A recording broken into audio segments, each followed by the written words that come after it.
everyone. Welcome to Timeless with Julie Hartman Live. We're officially in our second week of being live on YouTube. How about that? Here's to many more. Hopefully we'll be live for many, many weeks. It is Monday, February 19th, 2024. Today's President's Day. We don't have President's Day off here at the Salem Media Group, which, you know, for being a conservative media network, you would think that they would give us President's Day off. I'm actually not complaining. I love my job so much, so I'm actually thrilled when we don't have a day off. But again, you'd think the right-wing media company, we would all be at home, you know, praising the presidents, especially Republican presidents. By the way, I did a little segment on Timeless with Julie Hartman Live last week where I went through some data that I found online about various presidents. For instance, left-handedness. I discovered that a lot of what I would call outsider or shaker-up candidates like Barack Obama, Ronald Reagan, Bill Clinton were left-handed.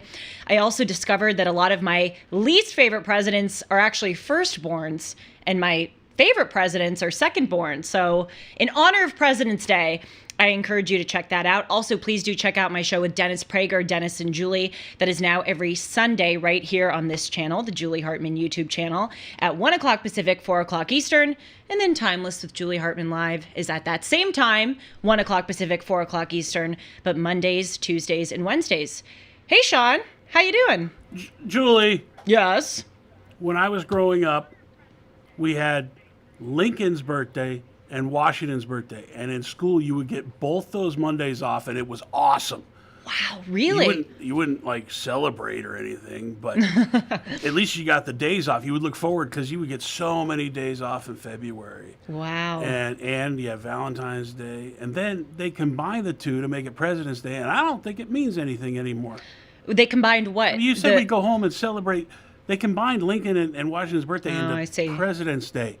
And now I don't think anybody. What do? You said you go home and celebrate the presidents. Come on, let's be honest. I was saying that they're not doing anything. We conservative media group people should go home and like erect a shrine to Ronald Reagan on President's Day and praise the shrine of Ronnie. But there's no traditions. What is there even a parade or anything? I know, it's so sad. I really do. As I get older, I really am trying to appreciate the days. You know, when we have holidays, like actually when it's Martin Luther King Day, reflect on Martin Luther King. When it's President's Day, reflect on the president. So please trust that I have done an appropriate amount of reflection today, or maybe I'll do it later on my presidents. But nevertheless, happy President's Day, everyone. 844-861-5537, 844-861-5537. Let's, you know, start in some call-ins to this show. Maybe it won't get kicked off for a few more weeks, but hey, might as well throw it out there, right? But the chat is alive and well. By the way, it's Busha Shuru Day. It is Busha Shuru Day, yes. I half of me thinks explain the reference. The other half of me thinks drive people to the President's Day segment to get the reference. I'll give you a little teaser. It has to do with a certain Republican president vomiting while he was on a state visit, and a new word that was coined as a result of that in Japanese. Okay, I basically gave away the whole thing. I love it. I'm going to give you a little teaser, but then I just gave away the entire thing. I love seeing that the chat is alive and well, and you know, I did see, even before we went on the air, that there was a one Robert Florzak who had already entered the chat, and he is quoting a line from a movie that I saw this weekend, and he was a huge part. I mean, he was the entire reason that I saw this movie. I saw Casablanca this weekend. Now, I know that's not the way that you say it, but it's the way that one of the characters, Rick, says it. The protagonist of Casablanca, what's his name again? Oh, God, Robert's going to hate me right now. Humphrey Bogart, right? Oh my! I know. God. I'm so sorry. Yes, hey, you said Humphrey Bogart, right? Is that Casablanca? You sound like you're in Minnesota. What are you doing? Well, wait a minute. Humphrey Bogart's character Rick, who owns the cafe in Casablanca, Morocco, he says it like that. I swear. People who are watching the movie, I want validation in this chat. I do. From people who've seen the movie, they know that's the way that Rick says it. But I this weekend saw that movie for the second time in my life. I saw it once when I was really little. And Robert Florzak is such a gem. I talk about him all the time on Dennis and Julie. He is a art historian. He's an artist, and he's become one of my dear friends. And he is always encouraging me to go see classic films. And I love reading. I've got 2 books right here. I'm going to quote from some of them today. Viktor Frankl's Man's Search for Meaning, and then C.S. Lewis's The Screwtape Letters. I love reading. You can see right behind me somewhere I have The Scarlet Letter. But I'm not as big into film. And so Robert's really been trying to push me to see some classic film. He was on this show talking about Errol Flynn, who I understand was a very handsome, talented Hollywood actor back in the day. Robin Hood. Robin Hood, yes. See, I'm going to see that film one day.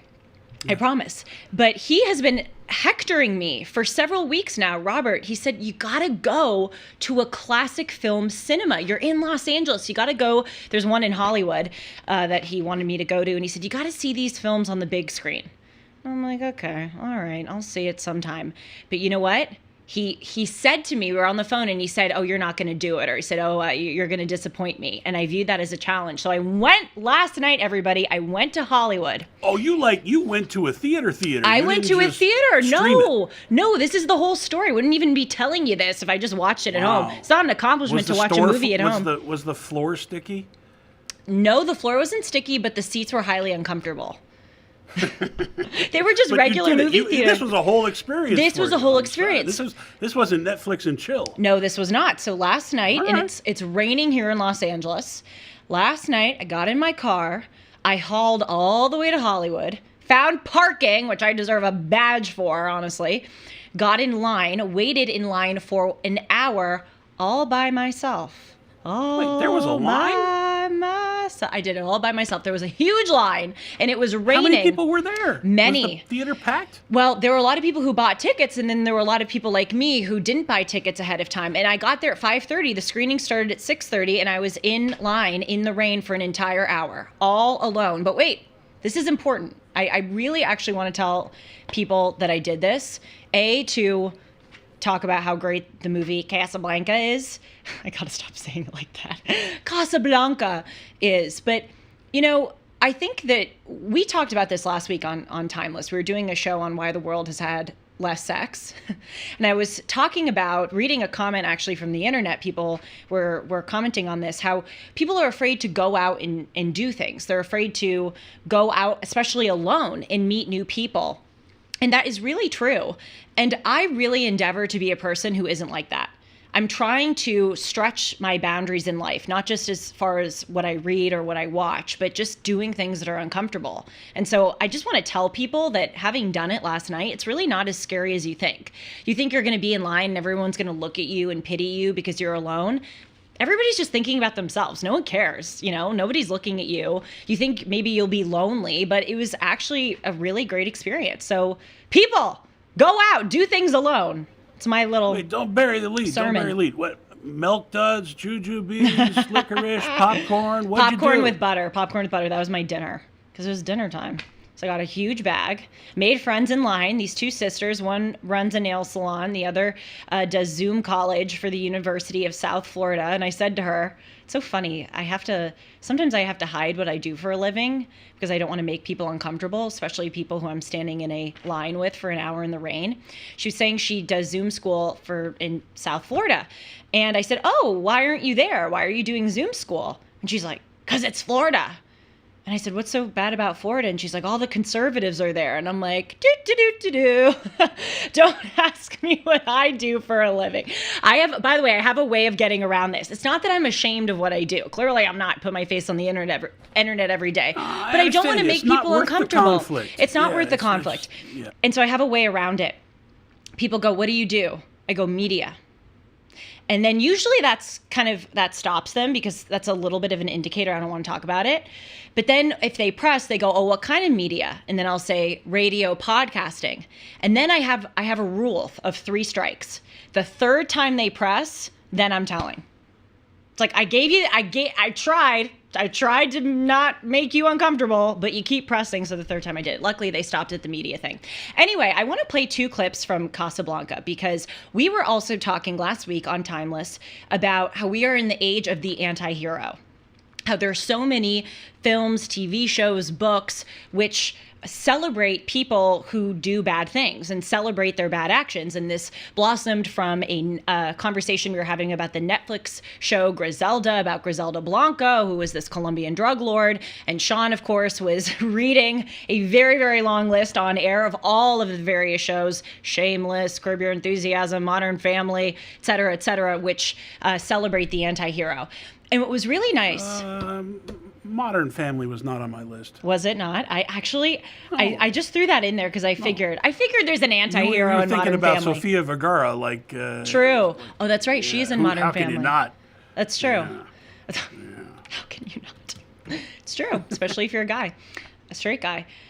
But yes, we were talking about the anti-hero. And one of the things that was so nice about Casablanca was seeing how the main character, Rick... Yeah, he, throughout the film, he's kind of jaded. He's aloof. His heart is broken. Spoiler alert for those of you who haven't seen it. There's a woman that comes back into his life, and that's kind of the basis of the whole film. And the woman is dating married to the leader of a Nazi resistance movement. And they're all in Casablanca trying to escape the Nazis. But Casablanca is run by the French, and the France has been taken over by Nazi Germany. So the French are kind of in the pockets of the Nazis, and the Nazis are going after Rick, the shop owner, and et cetera, et cetera. People have seen it. They probably know what I'm talking about.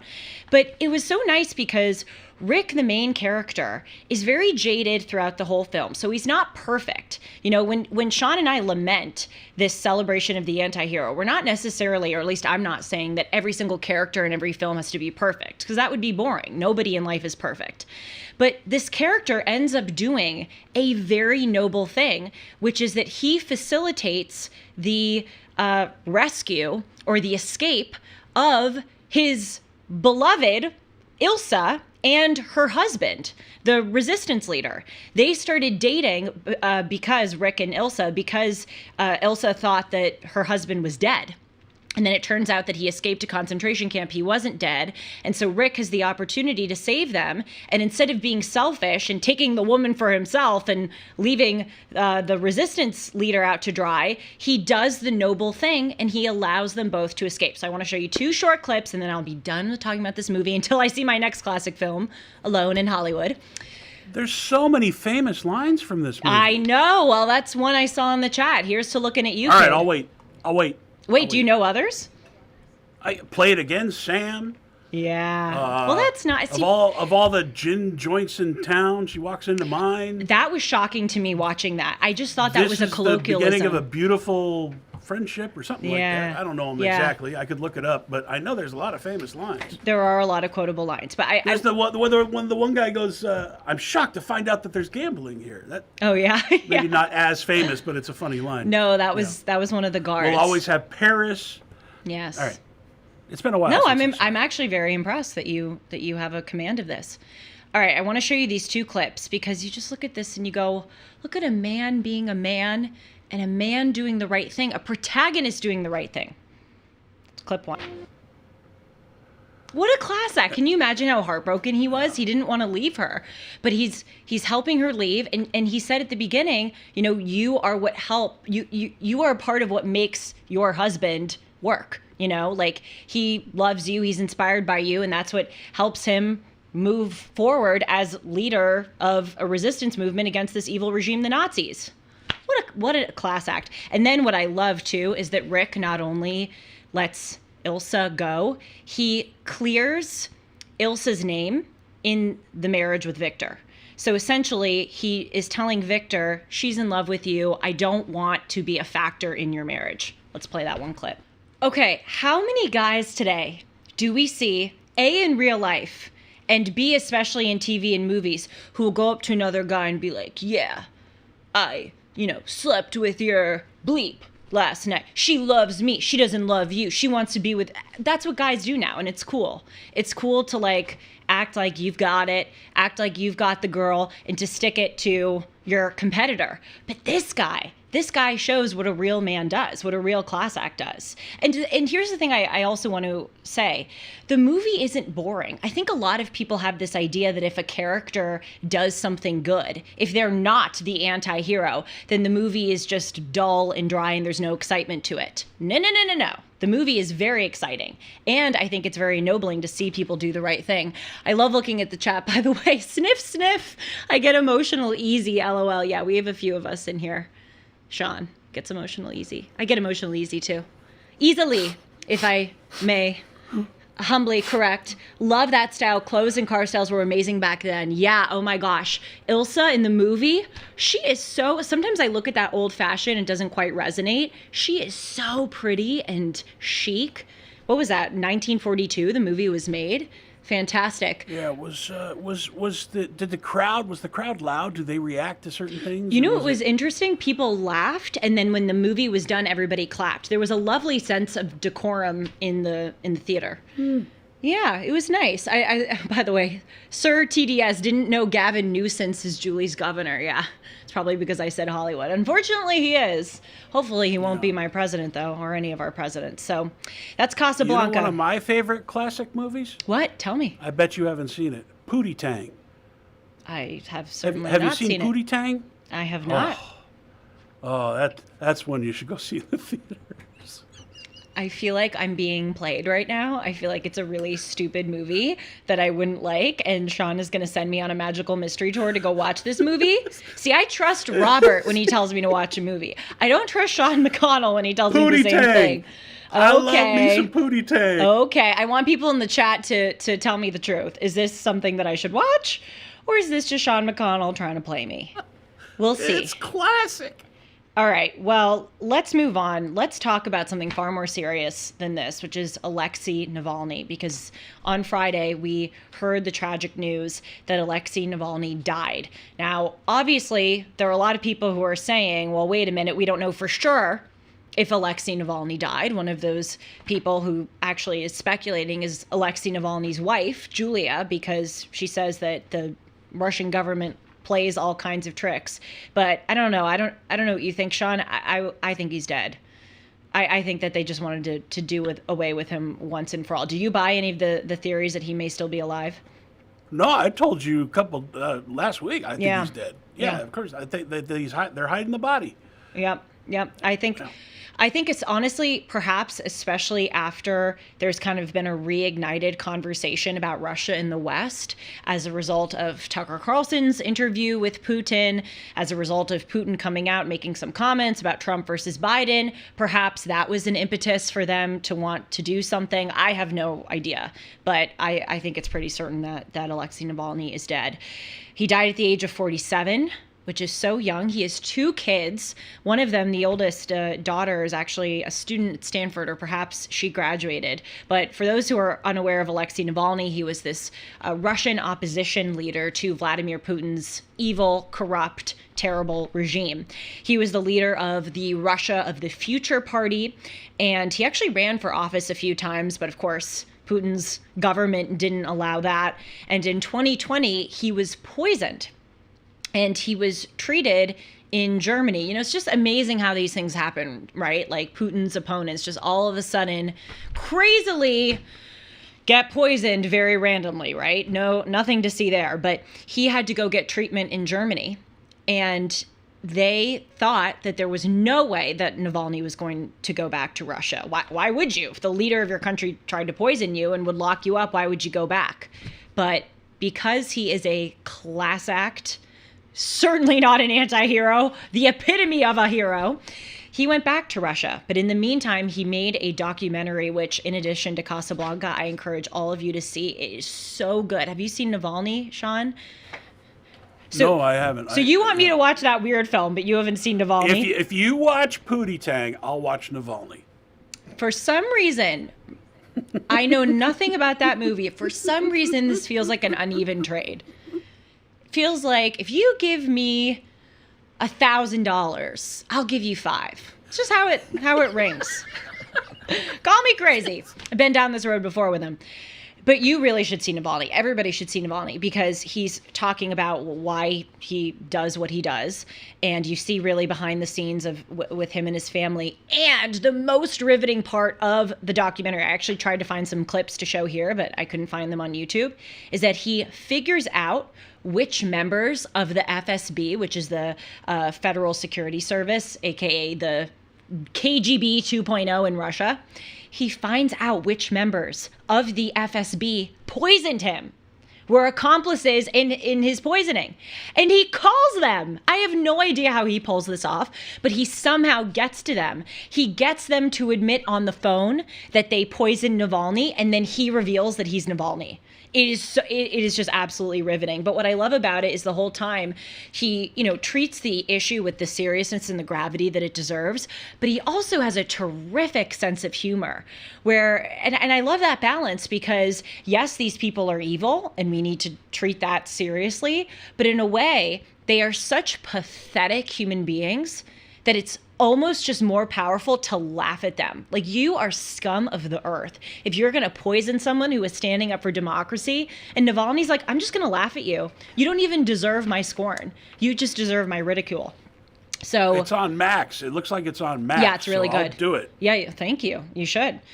So yes, he died in an Arctic prison this past weekend. President Biden said, make no mistake, Putin is responsible for Navalny's death, and I totally agree with him.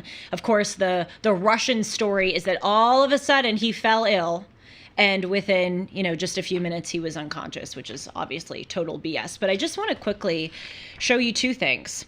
The first is this past weekend in Russia, there were a lot of people in Russia and all around the world, but especially in Russia, who were laying flowers for Navalny in an effort to memorialize him, commemorate him, and they were arrested because that's what happens in Russia. Look at this photo of this woman being carted away by these thugs, these absolute thugs, because she was just laying flowers for Alexei Navalny. So that's the first thing.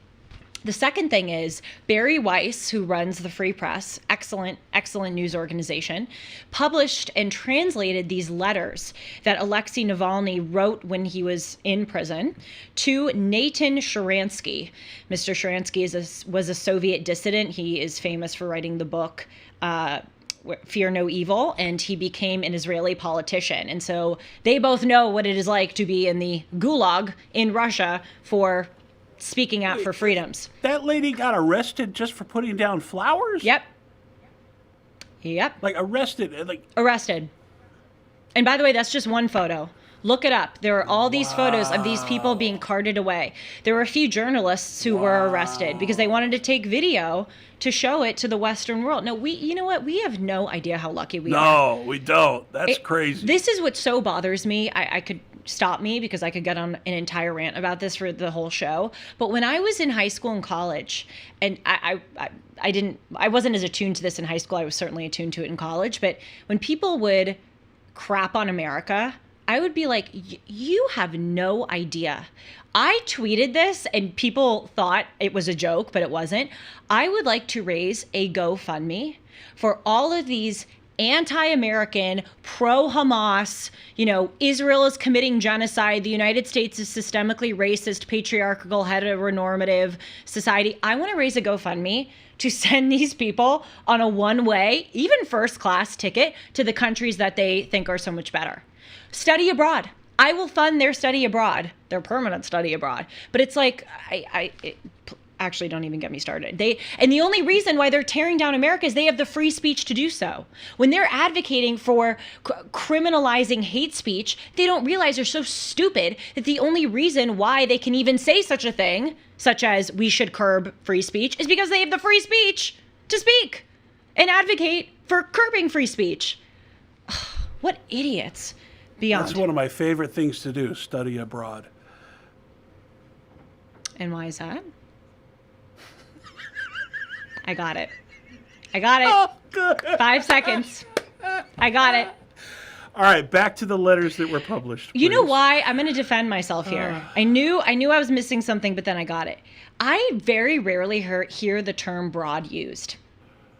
Yeah, no, you're right. Yeah, very rarely. I felt weird saying it. Like, was that? They're going to come after me for using the word I will broad. Fund their study abroad. Yes, Tessa Jane. Thank you. But I'm glad you like this. I had to go there for the joke. That's one thing you know about me. I always go for the funny. It's funny. I never hear, maybe because I'm abroad, we never refer to ourselves as broads. Only you guys do. Is it now viewed as a derogatory term? I would say so. Well, Yeah. Well, it shows my purity that I was slow to the joke. I don't subscribe to derogatory terms, especially when it comes to women. No. So back to the real stuff, not the jokes. Great letters, seriously, published by the Free Press between Navalny and Sharansky, and they're talking about, freedom and maintaining a strong sense of health while you are in the gulag, which is probably close to impossible to do.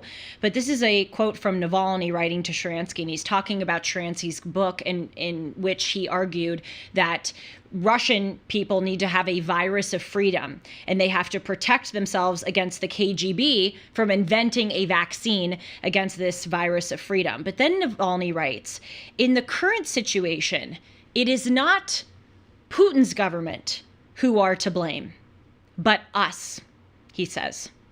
Quote, who naively thought that there was no going back to the old ways. And for the sake of good, it's okay to rig elections a little bit here, or influence the courts a little bit there, or stifle the press a little bit over here.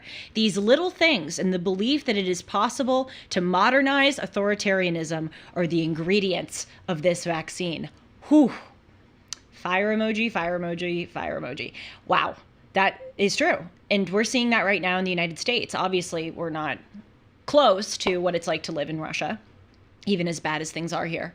But we kind of look at things going on, we're like, so what? 6 pro-lifers are put in prison for 10.5 years for non-violently trespassing on an abortion clinic. The Biden administration colluded with big tech to remove anti-vaccine, pro-conservative, anti-Biden content from the internet. January 6th, perpetrators are punished more harshly than Black Lives Matter perpetrators. We look at these things and we go, oh, yeah, it's fine. We'll just let it go. And it's what Navalny said. We think it's possible to modernize authoritarianism. Like, this is just the modern world. It's an overreach, but this is just kind of what we're in now. So it's a very good caution against all of that. Sharansky wrote back to Navalny, and this is really fascinating. He says, quote, I wish to you, no matter how hard it may be physically, to maintain your inner freedom. In prison, I discovered that in addition to the law of universal gravitation of particles, there's also a law of universal gravitation of souls. By remaining free in prison, you influence the souls of millions of people worldwide.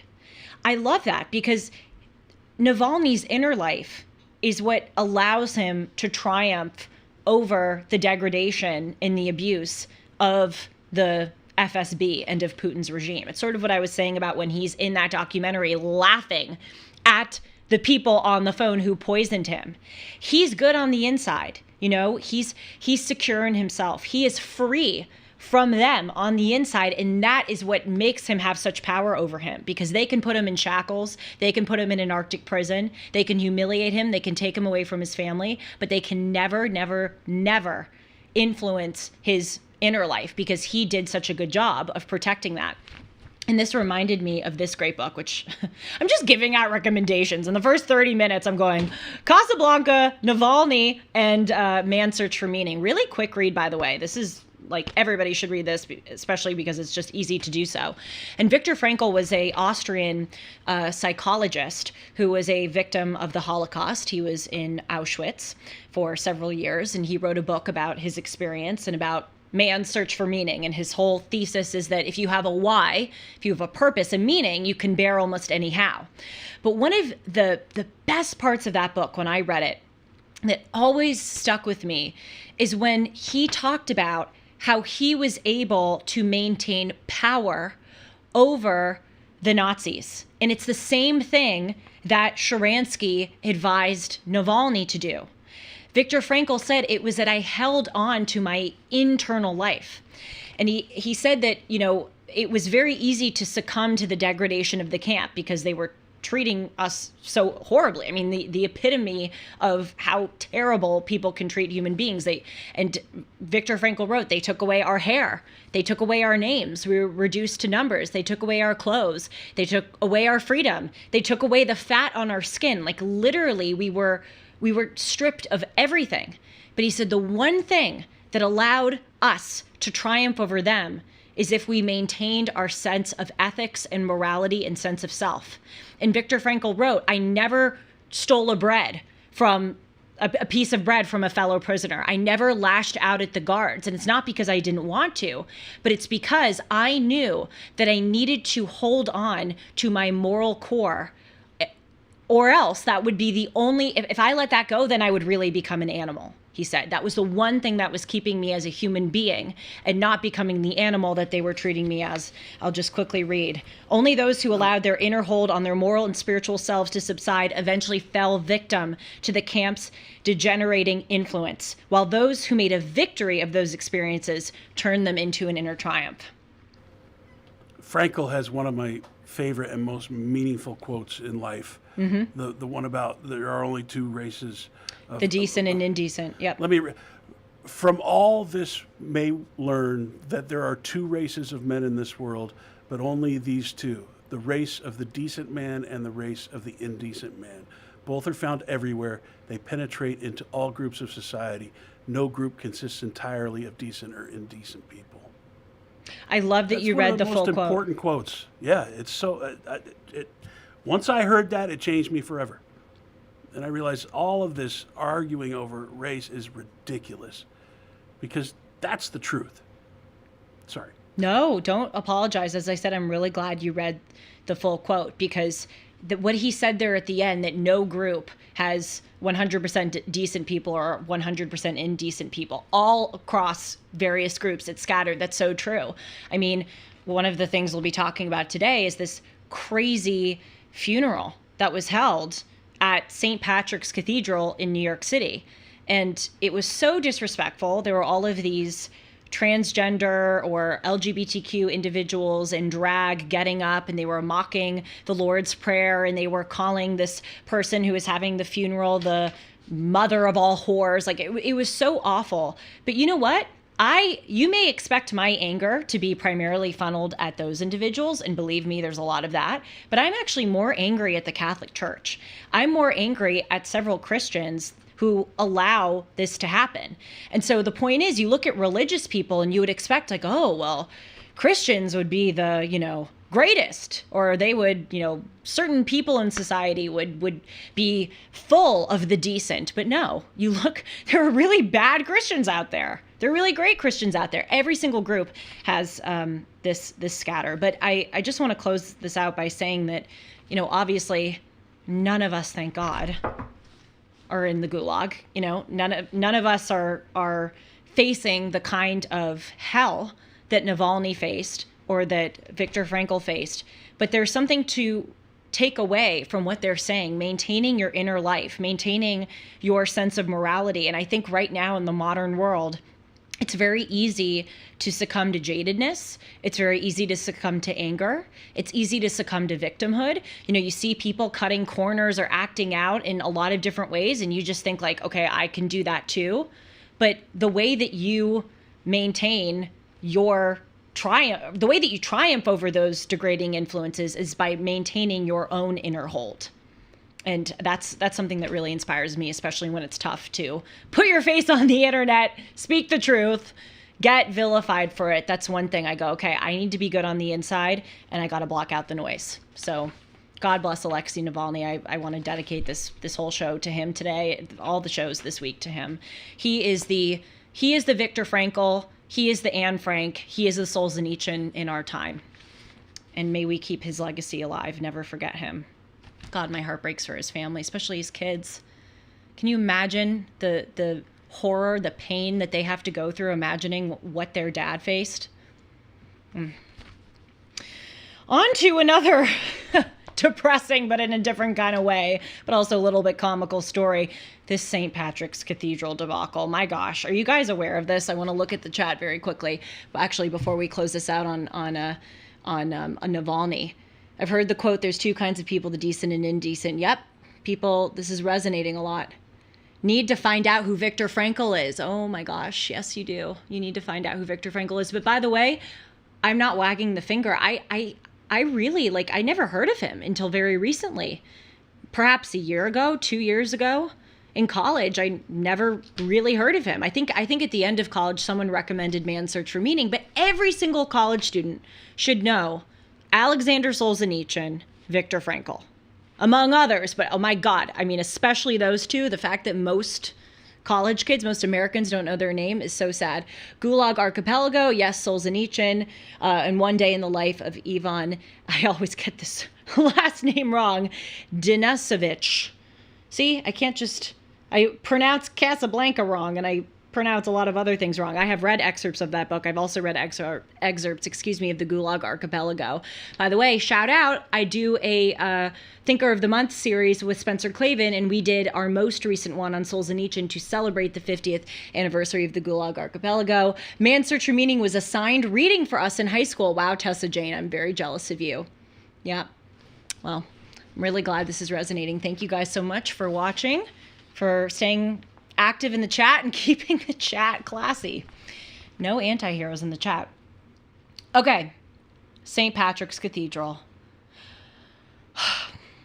This really could be an April Fool's joke. It is so absurd, and when you watch these videos, you could burst out laughing or you could get so angry. Let's do both for the next 10 to 15 minutes. Yours truly, after she got home from watching Casablanca last night, I went on the internet and looked up this funeral and watched the entire 1 hour live stream of this funeral. That is an hour of my life I will never be able to get back, but I did it for your benefit to find these excerpts to play of what happened. Okay, so what's going on here? There was a transgender, male-born, female transitioned woman named Cecilia, and it was an atheist and a sex worker. She died. She decided, or people around her decided, to have the funeral at none other than the very, very, very, very, very famous Catholic Cathedral, St. Patrick's, on Fifth Avenue in New York City. St. Patrick's calls itself America's parish church. I've been to St. Patrick's many times. It is one of the most stunning churches you'll ever walk into. So many state funerals have been held there. Funerals of presidents, I believe, have also been held there. It's really just a very storied place. So they decided to have Cecilia Gentili, that's her name, her funeral at St. Patrick's. She was born in Argentina. She became a sex worker in New York City after moving illegally to the United States, and then she ended up getting citizenship. And in 2009, she was arrested and actually sent away to prison on Rikers Island for drug possession. And in fact, a judge had her released with an ankle bracelet because it was determined that she was not safe enough to be on parole without an ankle bracelet. Okay, so this is just to say this person has had a bit of a troubled past, but she seems to have rectified it. She did a lot of work trying to prevent the spread of HIV in the LGBTQ community. A lot of people were praising her for her advocacy of sex workers. I'm going to put my opinions on that aside, but the point is this was someone who was really lionized in the LGBTQ community. So she had her funeral at St. Patrick's, and it was an absolute nightmare. It was so disrespectful. It was crazy. And I am not saying this because the person whose funeral it was trans. Okay, that has nothing to do with it. The thing that is so terrible about this funeral was how disrespectful the attendees were. Obviously there are all these questions that people have. Should a Catholic church even have someone, who's trans have their funeral there? I think yes. I mean, trans people, gay people are children of God. Yes, the church has historically, disapproved of such behavior, such lifestyle choices. Okay, we can put that aside for a moment, but I think that's not objectionable here. What is objectionable is not that a trans person is having a funeral there, but that the funeral turned into a really disrespectful, anti-Catholic, anti-religion spectacle. It was terrible. So we put up a picture of her, right? There was already a picture of her. Yeah, that's I'm her right confused. there. That's a picture of the person who died. Yes. Oh, okay. That's not the funeral. No, but the funeral was not so far off from the photo that you're seeing. So here's the thing. The funeral had an altar to this individual, and there were words written all around the altar. We have a picture of it right here. It's a little blurry, but it says whore in Spanish, transvestite in Spanish, all of these kind of labels, which really I don't think belong in a church, especially the word whore. And yeah, that's honestly the least of it. Let's start playing clips from this actual funeral, because that is what is so bad about it. They got up. They were celebrating the fact that she was a whore. They called her the mother of all whores. They were celebrating what she did for sex work. And they were purposefully mocking many elements of the church ceremony. Let's start, though, with the priest of St. Patrick's, or at least the priest who was charged with leading this ceremony, who said that this woman, an atheist, died in Christ. And he seemed to be kind of pandering to the crowd. Clip 5. Well, welcome to St. Patrick's Cathedral. Except on Easter Sunday, we don't really have a crowd that is this well turned out, you know? Hilarious. Hilarious. What was that? Did you see that? Like,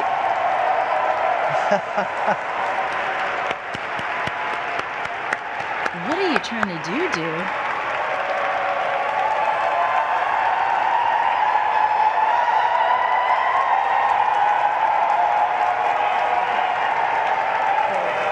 Does that look like church decorum to you? We move to a funeral service, no mass. Okay. Right? Yeah, sure. So after that, we do the final commendation, we go. Okay.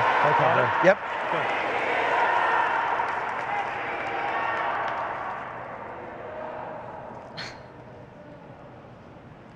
Good. Let us pray. Yes, let us pray. O God, whose nature is always to forgive and to show mercy, we humbly implore you for your servant Cecilia, whom you have called to journey to you. And since she hoped and believed in you, grant that she may be led to our true homeland to delight in its everlasting joys. I love how all that happens. Crazy. He goes, let I us don't know pray. if you know this. Yeah. My grandparents are staunch Catholics, were staunch Catholics. Yeah. I grew up, I was an altar boy in You the Catholic were? Church. I Aw. was. And I can't imagine this happening. But No, I'm it's torn crazy. but people need to have funerals, and if there's a priest that's willing, and didn't the Pope recently say he was going to bless same-sex marriages? The Catholic Church is not the Catholic Church I grew up in. Let me just say that. Right. And I'm used to seeing this cathedral at like stately funerals of ex-presidents or anything. I've never seen it like that. That looked like, I don't know. I'm thinking about going back. I think it's just such a comical juxtaposition. Like, it literally could be in a TV show of like a holy priest and then all of these drag queens in the pews, and he's trying to go like, this hasn't been so crowded since Easter. Pray. Oh yeah, That let us cracked pray. me up. Let us pray indeed, Father. I'm not transgender, Julie, but Really? I thought about what my stage name would be if I dear God. became transgender. I have two choices. One, Rachel N. Justice, or Miss Information. Misinformation. I love that one. That is so funny. Can we change Sean's cam to misinformation for the rest of the show? That is so, oh my God, that is so funny. But like, okay, I want to follow up on what you said though, because I don't object at all to having a trans person have a funeral in a Catholic church. I'm not Catholic. I mean, I was baptized in the Catholic Church. My mom's Catholic. My dad grew up Lutheran. I didn't grow up in a religious home. I'm trying to find myself religiously. So I would really love to hear the opinion of like an avowed Catholic on this. But for me, I don't think it is against church doctrine, nor do I personally oppose having a trans person have a funeral in a church, because a trans person is just as much a child of God as all of us are. That's not what I'm opposing. Now the Catholic Church may disapprove of, certain lifestyle choices of transgender individuals, but that person is still a person. And I don't think a lot of Catholics would object to a trans funeral. What I am objecting to here is the decorum of said funeral. I'm trying to picture like my grandparents who would very devout. They would go every morning at 6:30. Yeah. They Same were with very mine. devout. My grandmother was a nun and then left the church. Who can say their grandmother was a nun? Very few people.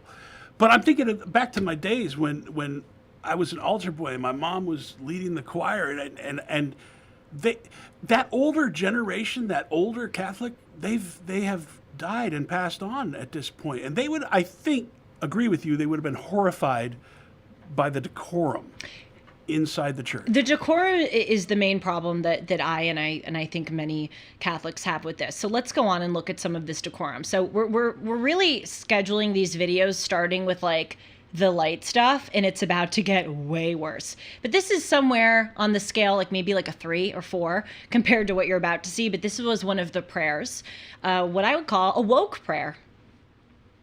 We'll continue now with the prayers of the faithful. For Cecilia, who will be nourished at the table of the Savior, that may she be welcomed into the halls of heavenly banquet, and as she will welcome us all, we pray to the Lord. Lord, hear our prayer. And may Cecilia's community be loved and received and seen by each other, and have access to life-affirming health care and God's protection with secure housing. We pray to our Lord Jesus Christ, who was full of love. Lord, hear our prayer.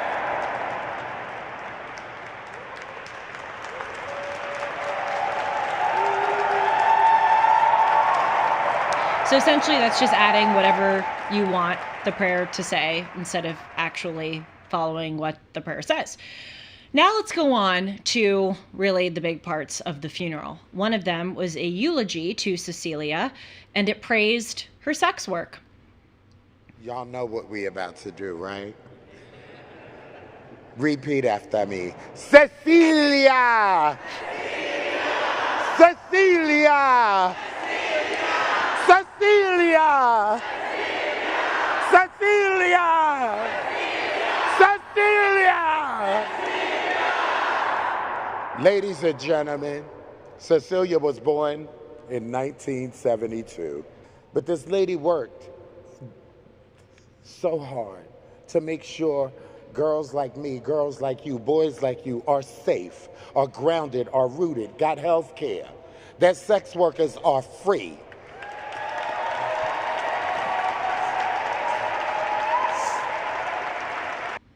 Yep, in a Catholic church. In I a Catholic love this, church. that in this environment, he used the phrase "ladies and gentlemen." Totally. Oh, totally. And this person who I'm assuming she looks trans. Ladies like me, you know, like, I'm sorry, you're not a lady. Like, it's just the whole thing. The whole thing is just a thumb in the eye to church doctrine and to the values of the church. And again, I just want to reiterate, I don't have a problem with a trans person having a funeral in a Catholic church.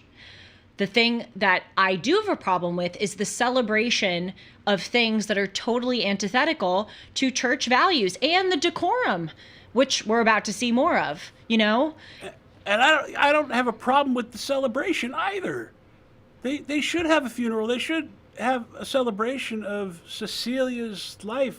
But you're saying inside a Catholic church is not the place. And talking about sex work, and as we're about to see, her promiscuity, like, those are antithetical to church values. And frankly, even saying the whole, you know, ladies like me, like, that is also antithetical to church values. And I just don't understand why, the church would allow a funeral to be held where most of the attendees of the funeral don't like the church or don't like the values of the church. And why would the attendees of the funeral who don't like the values of the church want to have it at a church? Doesn't make any sense. Yeah. And so no, good point. What St. Patrick's is saying is that they didn't know. And here's the thing that's so damning about that. Really? You didn't know? And they were saying that the only information that they got was that a Catholic wanted to have a funeral there. Okay, let me tell you something about St. Patrick's. It is not one of those places where you just, like, an anonymous person can apply to have a funeral. I would love to have my funeral at St. Patrick's. I'm sure a lot of people would. But it is on Fifth Avenue. It is one of the most famous churches in the world. I am sure there is a very rigorous vetting process and consideration process for who they allow to have funerals there. This is not like your local Catholic church where if a member of the church died, they can have, they can very easily get in and have a funeral there. They have to be selective. So I could be totally wrong on this. If evidence comes out that proves that I'm wrong, I'll be the first one to say that I'm wrong. But I right now am not buying this narrative that they just didn't know. They knew. I have 2 points, if I may. One, can you imagine the outrage and protest that would have happened had the church said no? Right. Yes. And 2, I stopped going to church because I didn't feel worthy that I was up to the standards of the church. And now I'm seeing this and I'm thinking, what am I thinking? I should just go. Right. That was honestly why I stopped going. I felt sinful. I felt like I wasn't living up to the standards of a holy Catholic. I've always felt like that. And that's part of the reason I stopped going. There's shame involved with not being a good Catholic. Right. And I've carried that around. I don't know, maybe I'm sharing too much, but to No, me please. it's like that's why I stopped going, because I didn't feel worthy. But then now there's stuff like this going on.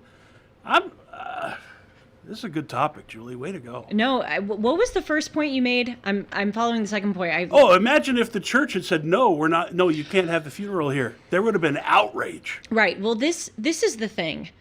The church, as I said, a lot of my anger about this situation, or a lot of my disapproval of this situation, is far more funneled at the Catholic Church than it is by the individuals who came in and were so disrespectful. Because the modern day American church is so afraid of offending people that they have just allowed anything goes. I mean, and I think what they're trying to do is, one of the things that is so beautiful about Christianity is that it is a home for people who don't know where to go. I mean, Dennis and I talk about this all the time on Dennis and Julie. We talk about Christianity versus Judaism. And I always say that one of the biggest strengths of Christianity is that you have Christ to go to. You can be the most wayward person. You can be literally like homeless, drug addict, alcohol abuser in a, 3-time convicted felon in a gutter. And you can go to Christ and you can be forgiven if you choose a better life. I love that about Christianity. But I think that they have taken this idea of forgiveness, this idea of welcoming, which are very good things, and they've just let it loose. I often talk on the show about Friedrich Nietzsche, who is I always get my centuries confused, a 19th century German philosopher. And I view him as like half brilliant, half very dangerous and crazy, but a broken clock is right twice a day. And one of the things that he wrote about Christianity is that you know how Karl Marx wrote that there are these internal things about capitalism that will lead to its demise? Friedrich Nietzsche essentially said that about Christianity. He said Christianity celebrates weakness by putting God on the cross. It celebrates suffering and victimhood. It takes this whole ideal of equality too far. Friedrich Nietzsche said people aren't equal. Some people are smarter. Some people are more noble. Some people are, faster runners. Now, I disagree with a lot of what Nietzsche says. I actually think it's a beautiful thing about Christianity that they put God on the cross and that God comes and suffers with us. I think it's a beautiful thing that everyone is equal in the eyes of our Creator. But he raises, I think, an indisputable point that these things in Christianity, if allowed to run loose, actually are perversions of Christian doctrine, and I think undermine Christianity. And right now, the modern day American church doesn't stand for anything because they are so afraid of offending people. What they should say is, look, we will have a funeral for a trans person. Again, trans person is just as much a child of God as anybody else. But what we will not allow is decorum to be disrespected. And we will not allow people to go up and talk about sex work and whoredom and, subvert our prayers and mock Ave Maria, which you're about to see. That's not what we will allow. Whatever happened to, they don't want to offend people. We want to show that everybody's welcome. Come on.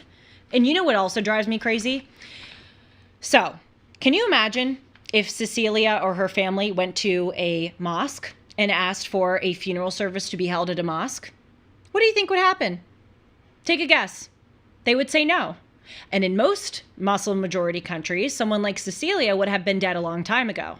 So what drives me absolutely crazy is the church, as you say, Sean, would have been, totally like protested, called evil if they had refused this funeral.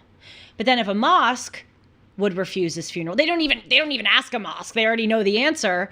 Nothing happens, right? There was also a news story. I want to pull it up. I think I have a picture of it here. Picture 4. There was a news story this past weekend which said that Muslim families in a Minneapolis area school district can opt their children out of LGBTQ lessons. So let me get this straight. The rest of us are bigots if we want to not have our 5-year-old learn about what transgenderism is. But Muslims aren't. That is the double standard that drives people crazy. Let's look at the chat. I'm a little afraid. Let's see. Church is a hospital like for Tom. sinners. Oh, that's Yeah. a great one. Yes, church is a hospital for sinners, not a museum for saints. Well said. Very, very, very well said. Thank you. You're an amazing role model. I really do appreciate that. Thank you so much. Esteban. Oh, I thought they were talking to me. Well, they were talking about see. you? Let's see. Sezi, can you please comment if you are talking about me or Sean? Oh, we know the. Yeah, exactly. They wouldn't dare go near Islam with their wokeism. It's true. Yeah. Boy, so the church is held to a different standard, right? But it's they don't even go in the first place to ask a mosque if they would do this. Okay, let's continue with this funeral. So we did the eulogy about sex work. Let's look at another eulogy where the deceased is called the mother of all whores. Esta puta, esta gran puta. This whore. This great whore. Saint Cecilia, mother of all whores. I wish we could zoom into the face of the priest right now. It's so disrespectful. You know what that's the equivalent of? That is the equivalent of going into someone else's home and tearing their furniture apart and peeing on their carpet. That is what the equivalent is. You are going into someone else's place and you are disrespecting them by making a mockery of their values. No, not only that. That's why they're giving a standing ovation and cheering, because they know they're doing that. Of course. That's absolutely. Why. Oh, absolutely. Ooh. And that here's the thing. Like, even if I can imagine that a lot of the people in the audience hate Christianity and hate the Catholic Church. I'm making an assumption. I could be wrong. Call me crazy. That's what I think. And I would also suspect that they think that there's something like defiant and ennobling and cool and fighting the patriarchy by going into a house of worship and making a mockery of that house of worship to stick it to Catholicism. I can't imagine being so narcissistic as to do that. I can't imagine going into, even if I disapproved of that place and doing that. Again, it's literally like going into someone else's home and just messing up their whole house. Why would you just don't go into the home? No, this is one of our recurring themes. We've talked about this a lot. It is infinitely easier to tear things down. Yes. Than it is to build things up. Yep.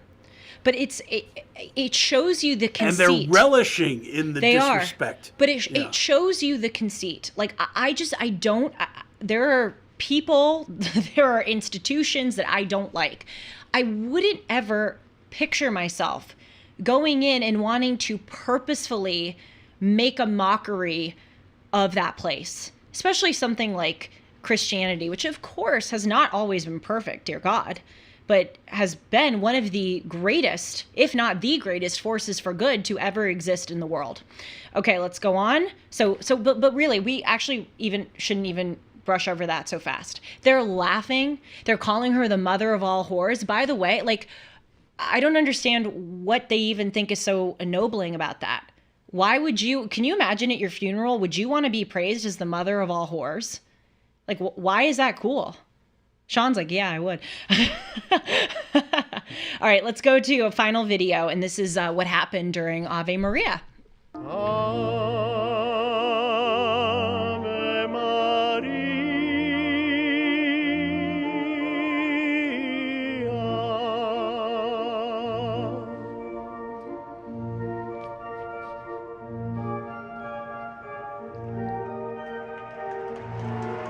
Twirl. Twirling.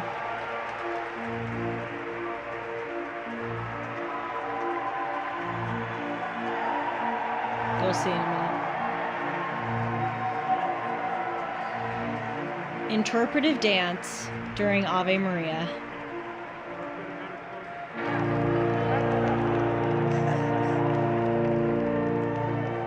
Twirl. So we do a final commendation. Sure. Why don't we do the Our Father and the final commendation? Okay.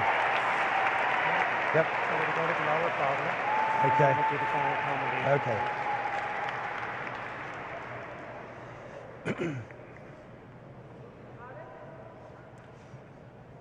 Let us stand and offer our praise to Almighty God and pray as the Lord Jesus taught us. I'm sorry, but just the juxtaposition of that is so funny. Like, twirl Ave, let us pray as the Lord Jesus taught us. Got I feel a like lot of someone praying stuck to do. their chocolate in the peanut butter. Like, have you ever had a peanut butter and pickle sandwich? I have not, and I really don't crave it. I gotta tell you, It's I really don't crave it. surprisingly good, but that's a peanut butter and pickle sandwich. Yep. Well, they're quite literally drama queens. I mean, literally. Like, they just want attention. I mean, why else would you do that? Again, can you imagine just being in a ceremony and wanting to do that? I can't. TLDR, the Catholic Church needs to stand up for itself. The Catholic Church needs to say this decorum is not allowed. You're not going to come in here and talk about whoredom and talk about sex work. This is not what we approve of. They should have cut that out right then and there, or certainly beforehand. And it's just, you know, now we live in a country where it is ennobling and defiant and cool to mock something instead of arguing against it based on the merits of your own argument. We see this with Maxine Waters, right? Maxine Waters is like, if you see members of the Trump administration, create a crowd around them, make them feel unwelcome. It's this exhibitionist, you got to get in their face culture, and I think it's terrible. I want to hear what you think, though. Please do leave a comment down below. I know that the chat has been very active. I wish I could read all of the comments, but alas, I can't. But what I can do is tell you a bit about MyPillow. I use a lot of MyPillow products. I wear my slippers, I sleep on a MyPillow, and I sleep on the Giza Dream bed sheets. And you can get a lot of these products at a discount too if you use the promo code Hartman. Now, obviously, MyPillow is known for the pillow, but they didn't stop at the pillow. They also created the Giza Dream bed sheets. As I said, I sleep on them. They look great. They feel great. They're ultra soft. They're breathable, and they come in a variety of sizes and colors. You can get them for 50% off, as low as $29.98 with the promo code Hartman. They come with a 60-day money-back guarantee and a 10-year warranty. Just go to mypillow.com and click on the radio podcast square and use the promo code Hartman. There you will get not only this great offer, but also deep discounts on all MyPillow products, including the MyPillow 2.0 mattress topper, MyPillow kitchen towel sets, and now even flannel sheets, and so much more. 1-800-566-6745. Use the promo code Hartman.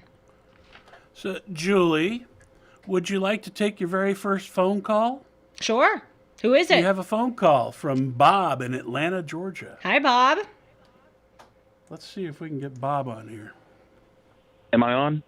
Bob's on. Hi, Bob. Welcome to Timeless with Julie Hartman Live. Hi, Julie, and misinformation.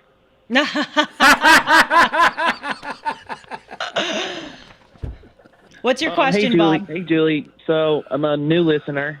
I heard Dennis Prager mention your name in his Prager Fireside chat a few weeks ago. So, and I've been catching up on Dennis and Julie too. Oh. And you guys talk about being deep or thinking deep, and just the lack of deepness we have in society. How would you define being deep? It's a very good question. I would define being deep as thinking about life beyond just stage one thinking. Tom Sowell coins this term stage one thinking, and he talks about it with regard to political issues, like, for instance, the border. He says people tend to look at immigration with stage one thinking. Of course, we should, let people in. But then if you go past stage 1 to 2 and 3, you start thinking about the consequences, and then you realize that stage 1 is kind of a primitive way of looking at things. I would apply that, but to life more generally.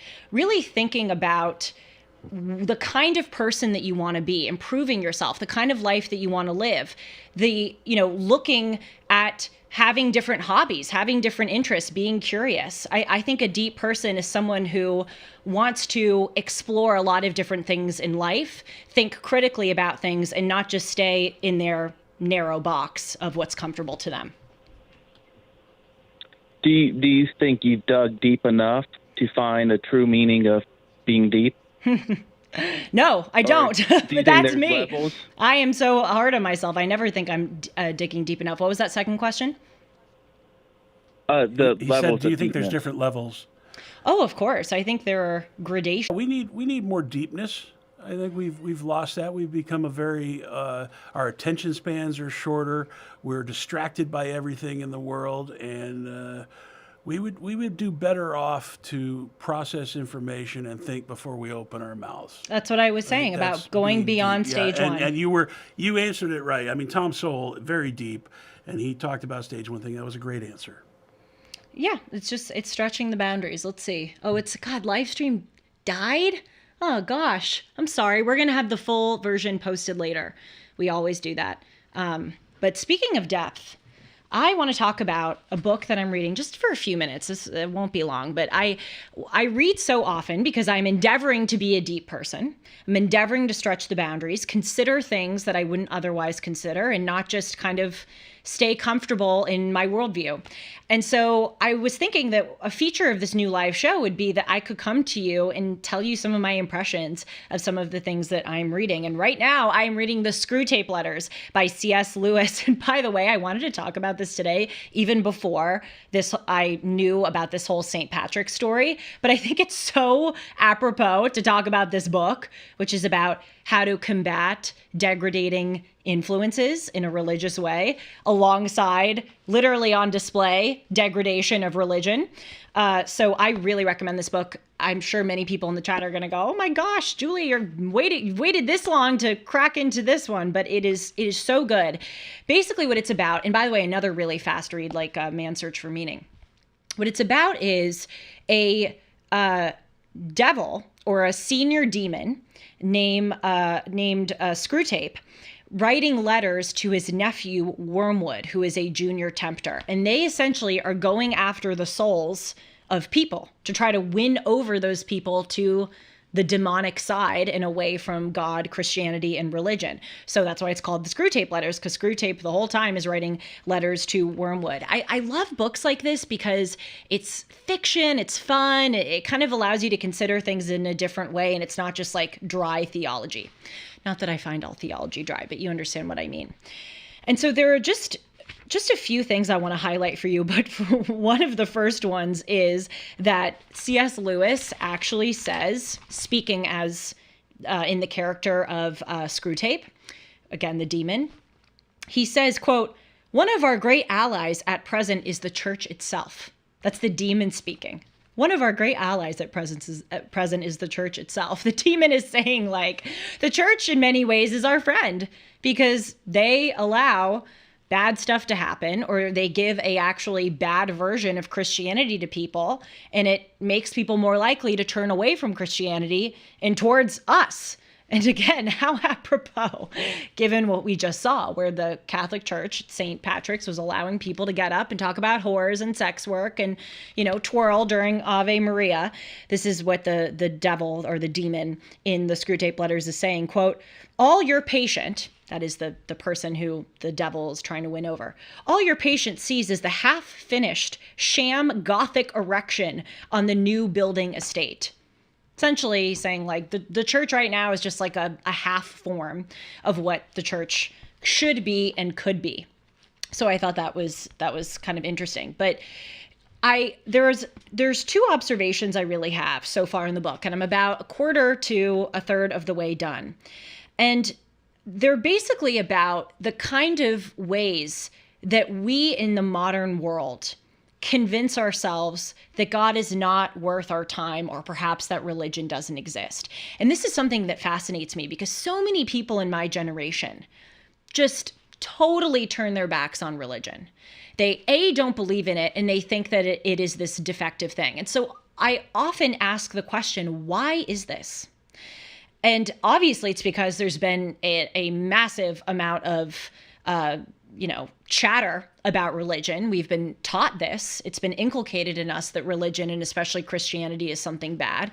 But I also think that there are other things going on. And by the way, too, when you hear people, just a little tip I've learned through a few years of having conversations with people about religion. When people say that, religion isn't for me, or religion is heteronormative, it's patriarchal, it's terrible, it doesn't help you. When people say that, you should ask them one question. Have you read the Bible? Or maybe two questions. Have you been to church? And oftentimes, 99% of the times I've asked people this, they go, no. And I'll say to them, well, then how can you be so sure that this thing isn't for you and that this thing is so bad if you haven't even tried it? Like, imagine if someone went, yeah, I don't like pasta. Pasta isn't for me. It sucks. It tastes bad. It doesn't taste like anything. And all people who like pasta are stupid. You would ask that person, well, have you tried it? And if they said no, they would know that they're an idiot and you would know that they're an idiot. But somehow different rules apply when it comes to religion. It's okay. A person can have a very strong, fully formed opinion on religion, and especially Christianity, without ever having consulted with it. If people read the Bible, they go to church, they want to have an opinion about it, I will listen to them. But I don't like this certainty without even diving into it. So I think there's some things at play with the chatter, right? How in vogue it has become to be anti-religious. But there's something else that C.S. Lewis highlights that I think is so true. And it's what I call man-made bias, or what C.S. Lewis calls real-life bias. So Screwtape, the demon, is writing about how there's this guy who he's stalking, essentially, this British guy who's reading the Bible. And he's trying to figure out, how do we get that British guy away from reading the Bible and more towards what we want him to be, away from Christianity and towards our demonic influences. And what Screwtape says is, we just have to put him in the real world.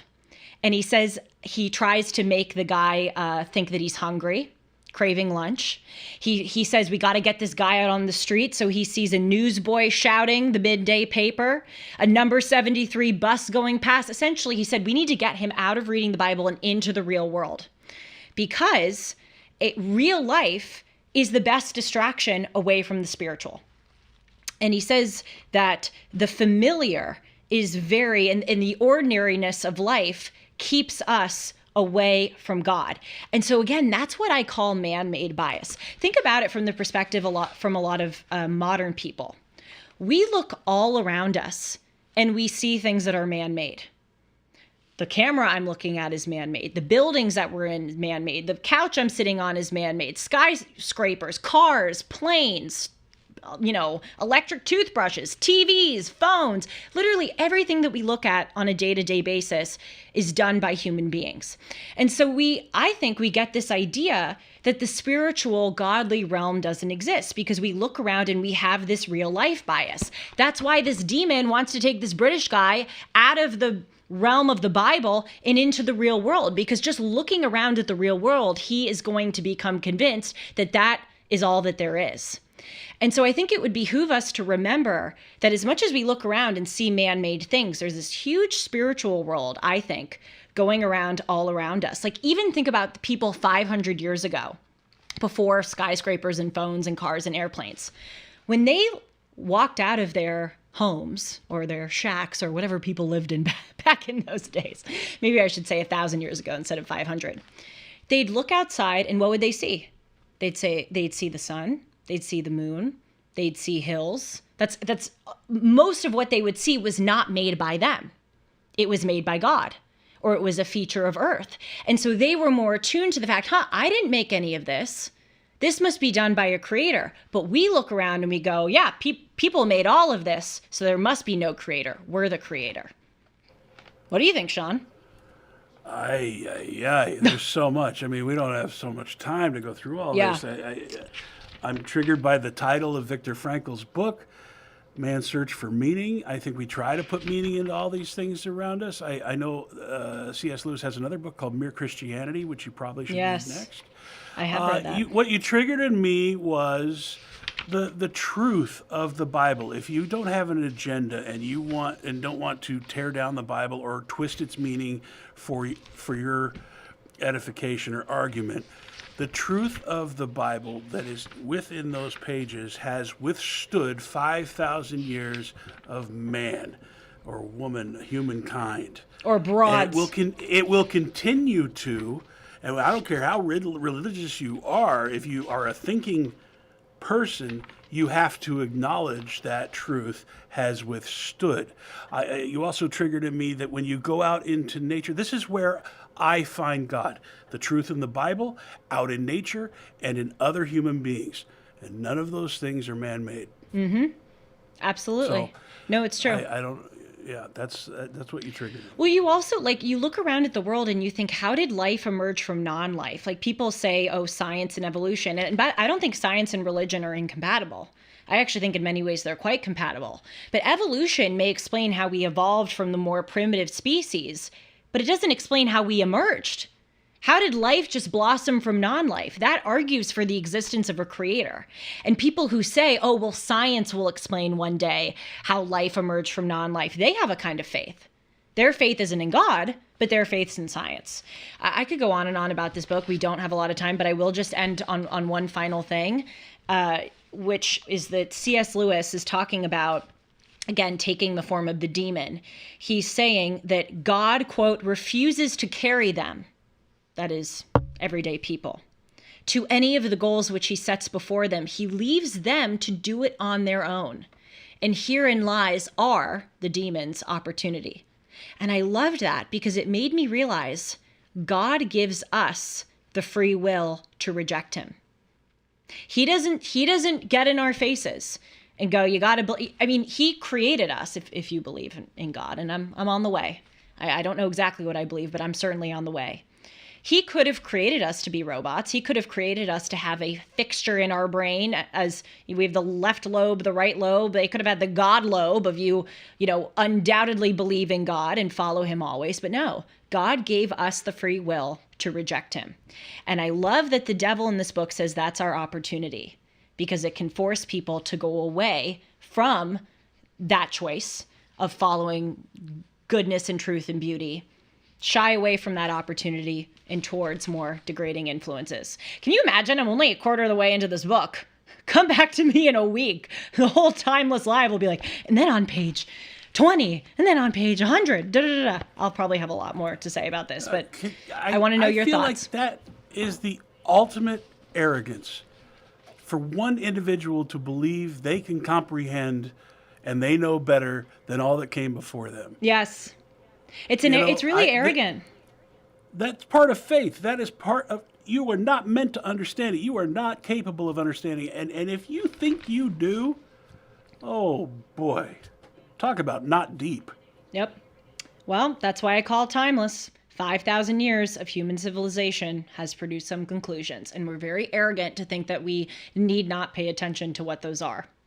Thank you guys so much for being here. Thank you, Sean, as always, for your lovely input and your humor. Thank you to the chat and to our first call, Bob in Atlanta. I will always remember you as the first Timeless with Julie Hartman live call, and maybe you'll even see that question come up again on Dennis and Julie. What does it mean to be deep? Isn't that what I'm endeavoring to answer in every single episode? Yes, it is. I'll see you soon. Take care.